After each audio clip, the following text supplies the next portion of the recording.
série de l'histoire. Nous apprenons, épisode 11e. Yıldırım Bayezid, la foudre qui a terrifié les rois et embrasé l'Europe. Dans une matinée chargée de l'odeur de la victoire et du sang, les chevaux ottomans parcouraient la plaine de Kosovo, traînant derrière eux la poussière de la gloire. Le jeune Bayezid ibn Murad se tenait au bord du champ, fixant le corps de son père, le sultan Murad II, les larmes brillant dans ses yeux, comme si elles étaient en feu. L'un des chefs s'est approché de lui et a dit « Mon Seigneur, la nation attend votre ordre. Qui nous dirigera désormais ?» Bayezid leva lentement la tête, sa voix ferme malgré la douleur. « À partir d'aujourd'hui, la brise ne soufflera que avec le tonnerre. Je suis Yıldırım, la foudre. » Depuis ce moment-là, Yıldırım Bayezid est né dans la mémoire de l'histoire, comme un ouragan inarrêtable. Il ne fallut pas longtemps pour que la nouvelle de sa montée en Anatolie et dans les Balkans se répande. Et les palais de Belgrade et de Niche tremblèrent. Il était rapide dans ses décisions, frappait rapidement, ne connaissait pas l'hésitation. Et c'est pourquoi ses soldats l'appelaient Yıldırım, c'est-à-dire la foudre. Dans la salle du trône de la ville d'Edirne, il se tenait entre ses conseillers. Et sur la table devant lui, une carte s'étendait du Danube à la mer Égée. Un des ministres a dit avec inquiétude « Monseigneur, l'Europe s'allie à nouveau, les rois de Hongrie, de Pologne et de Serbie se préparent à une grande guerre contre nous. » Bayezid sourit avec une confiance étonnante et répondit d'un ton ferme qu'ils se rassemblent tous.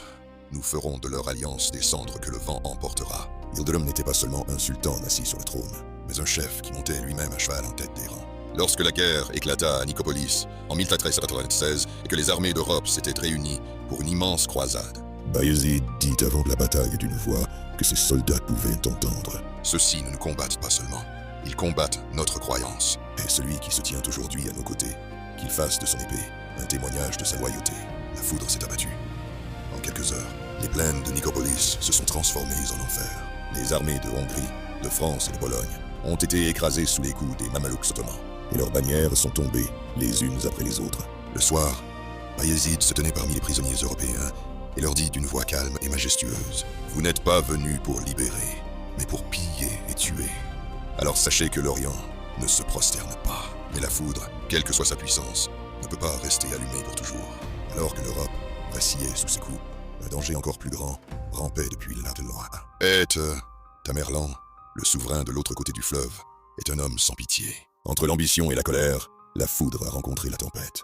Les correspondances pleines de défis et d'arrogance entre Bayezid et Tamerlan ont commencé, jusqu'à ce que le conflit éclate. Lors de la bataille d'Ankara, en 1302, le ciel était sombre, la terre tremblait sous les sabots des chevaux, et l'histoire enregistrait un moment de chute douloureuse. Bayezid a été vaincu après un combat héroïque et capturé par Tamerlan. On dit que lorsque Tamerlan l'a vu, il a dit avec admiration « Si je n'étais pas Tamerlan, j'aurais souhaité être Bayezid. » Et Yıldırım Bayezid est mort en captivité. Mais son nom n'est pas mort.